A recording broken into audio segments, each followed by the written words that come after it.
দীর্ঘদিন যাবৎ আমাদের এই মনতলা স্টেশনের রেলওয়ে লাইনের পাশে দিয়ে কোনো মাটি ভরাট হয় না।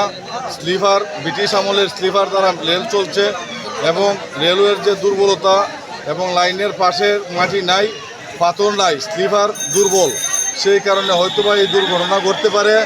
এমত অবস্থায় বর্তমান সরকারের সময়ে তেলের এই হাহাকার অবস্থায় এই ক্ষয়ক্ষতিটা আমাদের জন্য অত্যন্ত দুঃখজনক।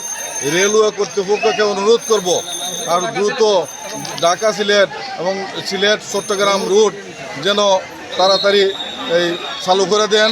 চট্টগ্রাম থেকে সিলেটগামী মালবাহী ট্রেনটি প্রায় 4টি বগি পুরা লাইন থেকে বিচ্ছিন্ন হয়ে একদম মানে ব্রিজের কাছে একটা বগি একদম পানিতে পড়ে গেছেন। আমরা একটা এই ব্রিজের যে নিচে যে এটাকে আমরা আমাদের ভাষা আঞ্চলিক ভাষা কুণ্ডু বলি, এই কুণ্ডুতে একটি কম্পার্টমেন্ট পুরো কম্পার্টমেন্টটি কুণ্ডুতে চলে গেছেন। প্রায় 6টা বগি বিচ্ছিন্ন হয়ে গেছে। একটা বগি এখানে ব্রিজের নিচে খাদে পড়ে আছে, আরগুলো 3টা থেকে তেল ধরতেছে। এখানে উচ্চ জনতা এই তেল সংগ্রহ করতেছে, এদেরকে থামানো যাচ্ছে না। কারগুলো 3টা অক্ষত অবস্থায় আছে।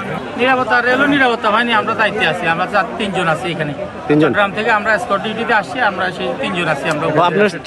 আমরা তেলের ওয়াগনের সাথে ডিউটিতে আসছি। আমরা 3জন আমরা আছি এখানে।